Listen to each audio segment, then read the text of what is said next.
오늘 주신 하나님의 말씀은 요한복음 4장 23절, 24절 말씀입니다. Today's vision message, John chapter 4, verse 23, 24. 두 절이기 때문에 우리 함께 한 목소리로 같이 봉독하도록 하겠습니다. 같이 읽습니다. 시작. 아버지께 참되게 예배하는 자들은 영과 진리로 예배할 때가 오나니 곧 이때라. 아버지께서는 자기에게 이렇게 예배하는 자들을 찾으시느니라. 하나님은 영이시니 예배하는 자가 영과 진리로 예배할지니라. 아멘. 올림픽에 나가서 수많은 사람들이 그 운동선수들이 굉장히 영광스러운 장면을 만끽하고 그것을 함께 모든 사람들이 박수치면서 환호하는 모습을 봅니다. 운동선수들이 막 환호하며 감동하는 모습은 어쩌면 우리의 예배의 모습과도 같습니다. 여러분이 드렸던 수많은 예배 중에 여러분을 정말 감동시키고 여러분들의 마음을 터치했던 부분들, 그래서 여러분들이 환호할 수밖에 없었고 찬양 드릴 수밖에 없었던 그 순간이 있으십니까? 저에게도 하나님의 임재를 경험한 그런 장면들이 몇 가지가 있는데, 그 중에 특별히 내가 가장 힘들었던 어떤 순간에 만나주신 그 하나님 때문에 제가 하나님께 영광을 돌린 적이 있습니다. 제가 논산 훈련소, 육군 훈련소에 들어가서 이제 훈련을 받았을 때 그때 드렸던 예배는 저에게 엄청난 감동이었습니다. 훈련소에서 육체적으로 굉장히 고통스러웠는데 그때의 주일이 되었습니다. 주일 아침이 되었고 교회 가는 사람 불러 모으는 모습이 있습니다. 그때 저도 번쩍 손을 들고 교회에 갈 수 있었습니다. 군대에서도 교회를 갈 수 있구나라는 것 때문에 감동이었고요. 1차는 교회 앞에 섰는데 벌써 찬양이 막 흘러넘칩니다. 그 모습이 엄청 감동이 되었고, 지금 이 그림이 바로 논산 훈련소에 있는 그 장면, 예배의 장면입니다. 힘들고 어려운 그 상황 속에서 또 어떤 부분이 있었냐면, 성가대 할 수 있는 사람, 그래서 즉석에서 성가대원을 모집해서 연습해가지고 한 30분 이내에 한 2번 정도 부른 것 같아요. 2번 정도 부르고 들어가서 성가 찬양을 불렀습니다. 그런데 그런 거 있잖아요. 성가대의 특권, 제일 앞자리에 앉을 수 있는 특권을 또 얻잖아요. 그래서 좋았고, 말씀이 무슨 내용인지는 몰랐지만 그 시간 나는 힘을 다해서 찬양하고 열정을 다해서 기도했던 그 시간이 있었습니다. 하나님의 인도하심, 어쩌면 앞으로 있을 군대 생활을 위해서 기도할 수 있는 그 논산훈련소에서의 그 예배의 모습은 계속적으로 30년이 지난 지금도 마음속에 계속적으로 자리 잡고 있는 사실을 여러분들에게 고백을 합니다. 나폴레옹 장군이 워털루 전투에서 패배한 후에 세인트 헬레나 섬에서 유배 생활을 하게 되었습니다. 한 기자가 이 나폴레옹 장군에게 찾아갔습니다.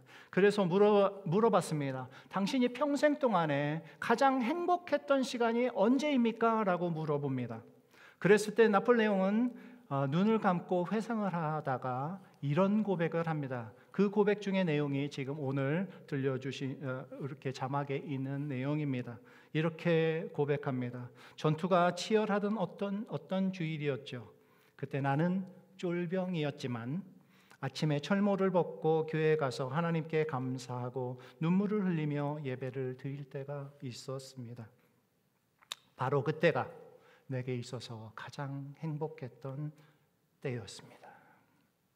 여러분에게서는 어떤 순간이 가장 행복한 때입니까? 그리고 어떤 순간이 여러분들에게 감격스러운 예배였습니까? 매주일 우리는 예배를 드리고 있지만 그 예배 속에서 언제 눈물을 흘린 적이 있습니까? 하나님을 만난 적이 있습니까? 그것을 한번 돌아보면서 오늘 메시지를 받기를 원합니다. 하나님은 예배하는 자를 찾으신다고 이야기합니다. 참되게 예배하는 자를 찾는다고 이야기를 하고 있습니다. 우리 모두 이곳에 있는 분들은 참되게 예배하는 자인 줄 믿습니다. 그러기를 또 소망할 수 있기를 기도합니다. 이런 말이 있습니다. 예배의 성공자가 되십시오라는 말이 있습니다. 주님 앞에 예배를 잘 드리라라는 이야기일 수도 있고, 성공하는 예배가 있다라는 말로도 들립니다.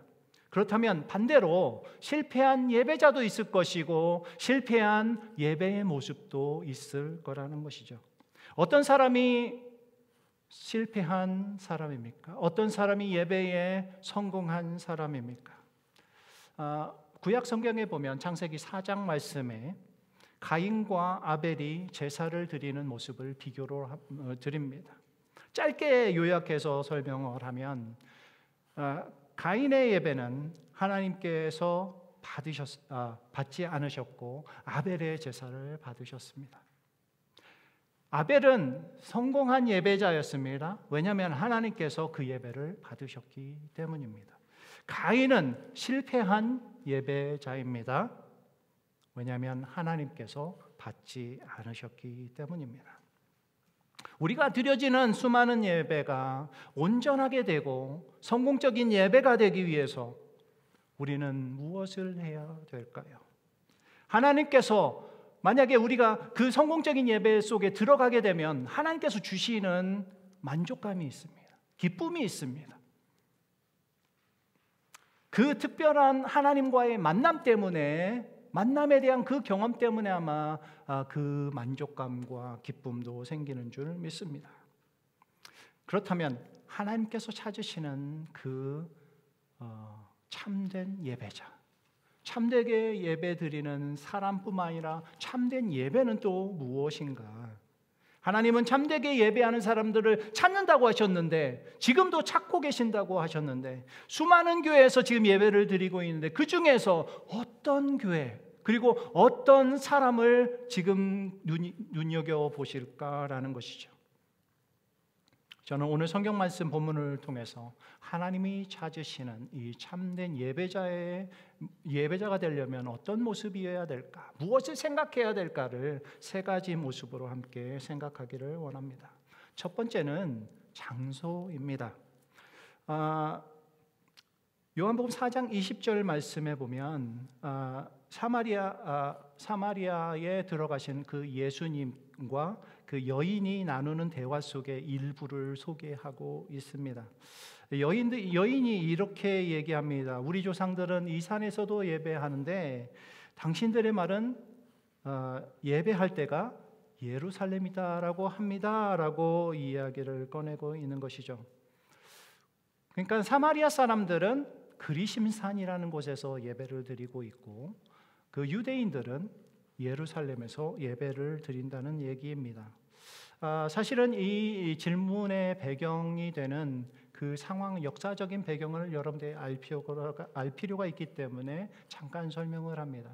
불멸의 왕국 시대, 솔로몬 이후에, 다윗과 솔로몬 이후에 이스라엘이 두 개로 나눠졌습니다. 북이스라엘과 남유대입니다.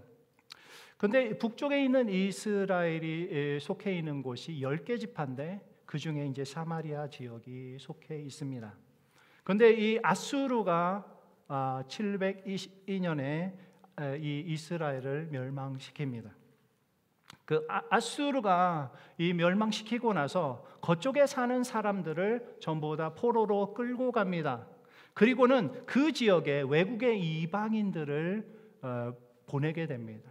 그 지역이 이제 사마리아 지역인데, 이 사마리아 지역에 지식층이나 조금 돈이 많은 사람들은 다 끌려갔고 하층 계급들의 사람들이 보통 남아 있었는데, 아수르에서 보낸 이방인들과 결혼을 하고 결국에는 피가 섞였다라는 말 때문에 유대인들의 그 순수성을 잃어버렸다는 것을 이야기를 합니다. 또 하나의 역사적인 사건을 이야기하면은 이 바벨론 포로에서 다시 귀환하는 사건이 일어납니다. 유대인들이 바벨론에서 포로 생활을 하다가 다시 이제 다시 이스라엘로 돌아오게 되는데, 그때에 학개와 스가랴 선지자에 의해서 성전이, 예루살렘 성전이 재건이 됩니다. 이 재건을 드릴 때에 이 사마리아 사람들이 우리도 참석하게 해주세요라고 물어봅니다. 그랬을 때 여러 가지 이유를 들어서 너희들은 안 돼. 그 중에 하나가 아마 혼혈 때문에, 아마 혼혈 문제 때문에 아마 그런 부분도 있고, 순수성을 잃어버렸다라는 부분도 하나가 있습니다. 어쨌든 이유를 들어서 거부를 합니다. 그 거부를 하자 이 사마리아 사람들이 그리심산에 또 다른 성전을 짓게 됩니다. 자기들만의 성전을 건축하게 되는 것입니다. 그러자 요한 힐가누스라는 사람의 지도 아래 유대인들이 그곳을 다 허물어 버립니다. 그게 주전 128년경인데 다 파괴하고요. 그리고 나서 사마리아 사람들이 또 우리가 보복당했으니까 또 복수를 합니다. 그래서 예루살렘 뜰에다가, 예루살렘 보면 뜰이 있잖아요. 뜰에다가 죽은 사람의 뼈를 뿌려서 성전을 모독하는 일을 하게 됩니다. 이후에 이 유대인들과 사마리아 사람들은 절대적으로 같이 할 수 없는 넘사벽이 돼버린 거예요. 예수님께서 사마리아에 가서 한 여인을 만나시는 장면이 오늘 본문에 있는 내용입니다. 그리고 서로 이야기를 합니다. 이야기를 하다가 결국에는 일상적인 얘기 속에서 복음을 듣게 됩니다. 구원의 소식을 듣게 됩니다. 그래서 이 여인은 예배라는 곳에 집중을 하게 되고, 예배라는 장소에 대한 이야기를 이제 예수님과 나누게 된 것입니다.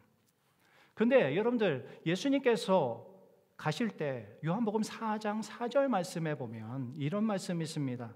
사마리아로 통행하여야 하겠느니라. 원래 유대인들은 북쪽에 있는 갈릴리 지역을 가려면 사마리아 지역을 이렇게 우회해서 갔다고 합니다. 그런데 사마리아를 통과해서 일부러 가셨다라는 것을 4절 말씀을 통해서 우리는 알 수 있습니다.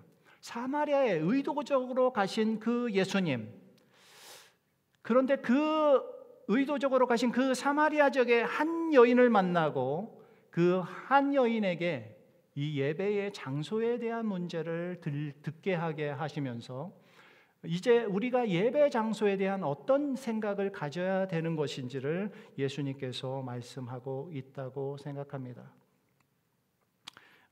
여기 제가 잘못 적었는데 21절 말씀에 보면 예수님께서 이 여인의 대답에 예배 장소에 대한 문제를 얘기하고 했을 때 20절이었죠. 그리고 21절에 예수님께서 이런 말씀을 합니다. 여자의 내 말을 믿으라. 이 산에서도 말고 예루살렘에서도 말고라고 이야기합니다.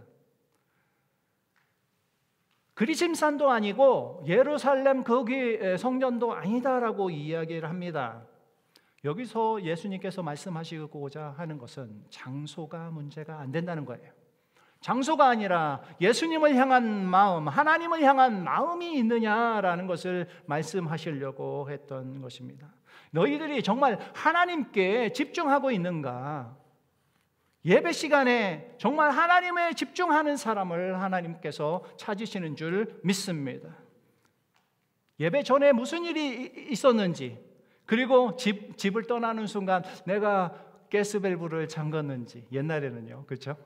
많이 그랬었던 것 같아요. 혹시 밥을 해놓고 내가 불을 끄지는 않았는지, 예배 후에, 예배 끝나고 나서는 내가 무엇을 해야 되지? 예배 후의 일을 생각하고 있는 사람들도 있을 것입니다. 예배는 온전히 하나님께 집중해야 되는 것입니다. 그것을 지금 이야기하고 있는 거예요. 어디서 예배 드리는 것이 중요한 것이 아니라 하나님께 지금 집중하고 있느냐를 지금 말씀하고 있는 것이죠.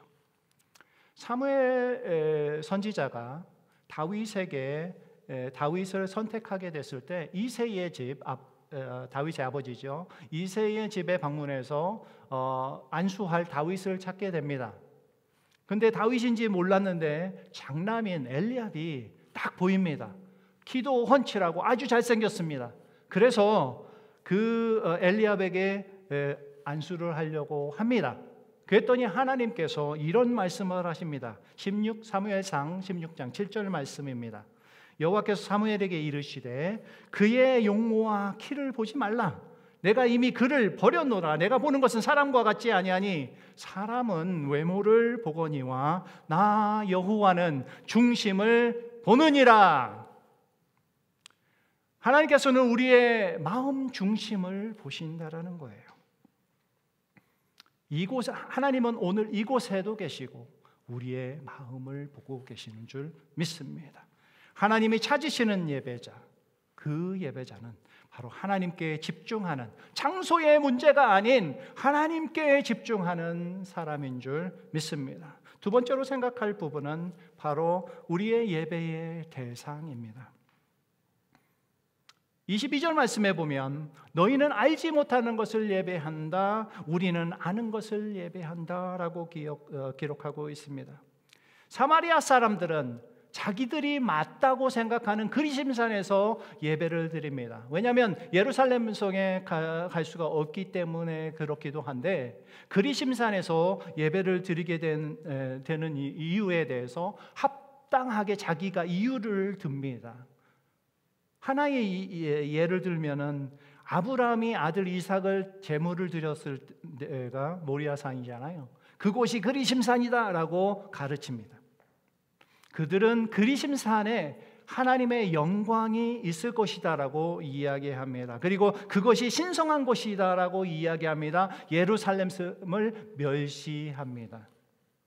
자기들의 예배의 그 장소에 대해서 훨씬 더 집중을 하고 있는 모습입니다. 그러다 보니까 하나님께는 집중을 하고 있지 않다라는 것이죠. 그래서 예수님께서는 이렇게 얘기하는 거예요. 너희들은 알지 못하는 것을 예배하는구나 라고 이야기하는 것이죠. 그런데 예수님은 그것보다 더 중요한 게 있다고 이야기합니다. 아버지 하나님입니다. 우리 4장 23절에 보시면 뭐라고 시작됩니까? 아버지께 참되게 예배하는 자들은, 여러분들이 예배하는 분은 누구십니까? 바로 하나님 아버지라는 것이에요. 그분께 예배할 때가 왔다라고 이야기를 합니다. 예배의 대상은 분명히 하나님 우리 아버지이십니다. 우리가 누구 앞에서 예배를 드리는지를 다시 한번 생각하는 것은 우리에게 많은 도전을 줍니다. 바로 그분은 천지를 창조하신 그 창조주 하나님이십니다. 마지막 때에 우리를 심판하실 그 심판주이기도 하십니다. 무엇보다도 우리에게 독생자를 아낌없이 보내주시고 사랑해 주시는 사랑의 아버지 하나님이십니다.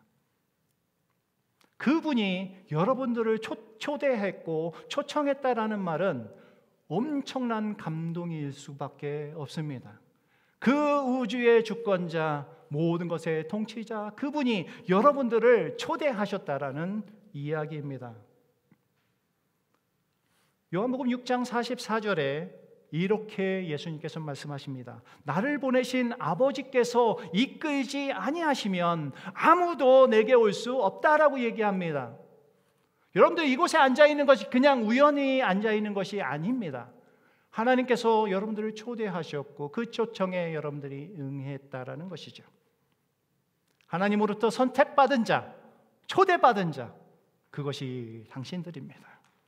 우리 옆 사람하고 한번 이런 이야기를 했으면 좋겠습니다. You're chosen. You're invited. 한번 같이 당신은 선택받으셨습니다. 당신은 초대받으셨습니다. 한번 나눠줘 보시기 바랍니다.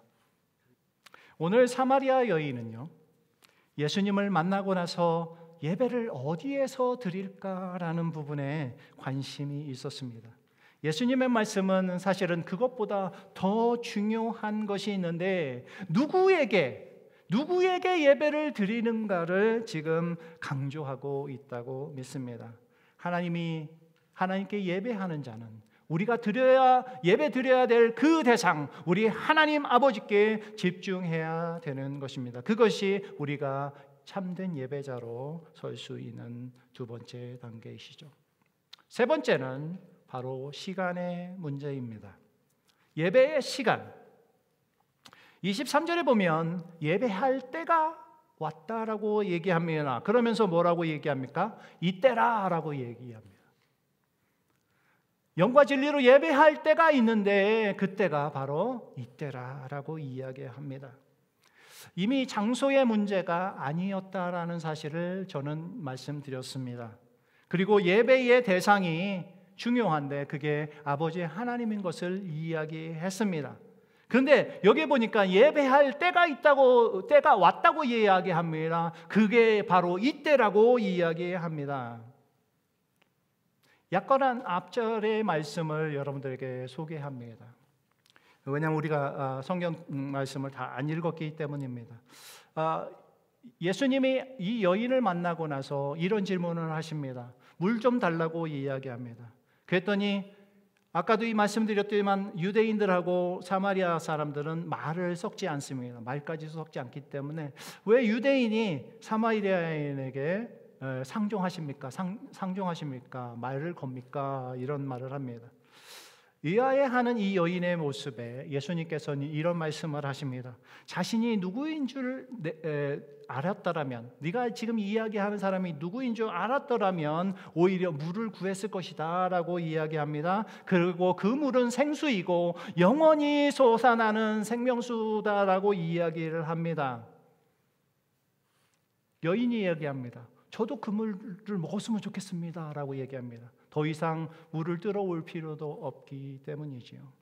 그런데 예수님께서 전혀 다른 질문을 하십니다. 남편을 불러오라고 이야기합니다. 여인이 얘기합니다. 저는 남편이 없습니다. 그랬더니 예수님께서 그래, 남편이 없다는 말이 맞다. 너에게는 5명의 남편이 벌써 있었고 지금 사는 남편도 남편이 아니다. 남자도 남편이 아니다라고 이야기를 합니다. 저는 한 가지 질문이 생겼습니다. 왜 굳이 남편일까? 왜 다른 많은 주제가 있는데 남편이라는 단어를 써서 이 여인을 곤란하게 만들었을까? 하나님께서는 이스라엘 백성과 하나님과의 관계를 표현할 때 결혼의 관계로 표현하고 있습니다. 하나님은 바로 신랑이시고 하나님의 백성들은 신부입니다. 하나님의 백성으로서 우리가 집중해야 될 부분은 신랑이신 그 하나님인데 다른 것에 눈을 돌리고 있음을 지금 이야기합니다. 여인이 집착하는 부분은 어떤 거였죠? 장소였습니다. 그죠? 여기서 예배드리는 게 맞습니까? 저기서 예배드리는 게 맞습니까? 라고 물어봤습니다. 그런데 예수님께서 다루시는 것은 남편을 다스리면서 남편이 하나도 아닙니다. 5명이 벌써 지나갔고 6명째 지금 살고 있습니다. 그런데 이 남편을 통해서 우리에게 보여주시는 교훈이 있는데 그 모습은 바로 우리들의 모습이라는 거예요. 하나님을 바라보면 되는데 하나님을 바라보는 것이 아니라 어디에 관심을 두고 있냐면 우리가 누려야 될 권력, 우리가 가져야 될 명예, 우리가 추구해야 될 그 수많은 지식들, 우리의 가치관, 우리의 종교, 이 종교 저 종교 계속 쫓아다니면서 예배드릴 곳을 찾고 있는 그 모습, 만족함을 주지 못하는 수많은 것들을 향해서 계속적으로 다가가고 있는 이 여인의 모습을 이 말씀을 이 남편이라는 사실을 통해서 남편이 5명이나 되는 그리고 6명째라는 것들을 통해서 지금 이야기하고 있는 것입니다. 이 여인의 잘못을 드러낸다기보다도 바로 이 여인과의 이 대화를 통해서 바로 하나님께서는 우리의 가치의 중심, 우리의 삶의 중심에 바로 하나님이 있어야 됨을 이야기하고 있는 것이죠. 그러자 이 여인이 선지자로 이해했고 예수님께 장소에 대해서 물어보게 된 것입니다. 우리는 앞에서 살펴봤듯이 장소는 중요하지 않고 이제는 하나님께 집중을 하는데 바로 예배의 시간, 이때가 중요하다라는 사실을 이야기합니다. 21절 말씀에 아버지께 예배할 때가 이른다라고 이야기하셨습니다. 예배의 관심은 장소가 아니라 바로 예배할 때, 예배의 시간, 그것이라는 사실을 지금 이야기하고 있는 것입니다. 23절 말씀을 돌아가면 이렇게 이야기합니다. 참되게 예배하는 자들은 영과 진리로 예배할 때가 오나니 곧 이때라. 이때를 영어로 무엇이라고 써지고 있습니까? Now라고 이야기합니다. 하나님은 어디든지 계십니다. 어디에나 계시고 참된 예배자를 계속적으로 찾고 계시는데 하나님은 장소가 아니라 시간에 관심을 갖고 있다라는 사실입니다. 그것도 바로 과거가 아닙니다. 지금입니다. 지금 당신은 예배를 드리고 있느냐입니다. 이 말은 다른 말로 표현하면 우리의 일상의 삶 가운데서 여러분 지금 그 순간순간마다 예배자로 서고 있느냐라는 것을 도전하고 있는 것입니다. 교회에 왔을 때만 예배드리는 것이 아니라 바로 우리가 삶의 현장을 지나가는 그 한순간순간, 그 지금, now, 그때 예배자로 서고 있느냐를 지금 말씀하고 있는 것입니다. 저는 여러분들이 오늘 이 아침에 결단하기를 원합니다. 하나님, 저는 하나님만을 예배하기를 원합니다. 그리고 하나님, 내 순간순간마다 예배자로 지금 현재, 지금 이 순간 예배자로 서게 하여 주옵소서. 이 기도를 드릴 수 있기를 소망합니다. 우리 같이 기도하겠습니다.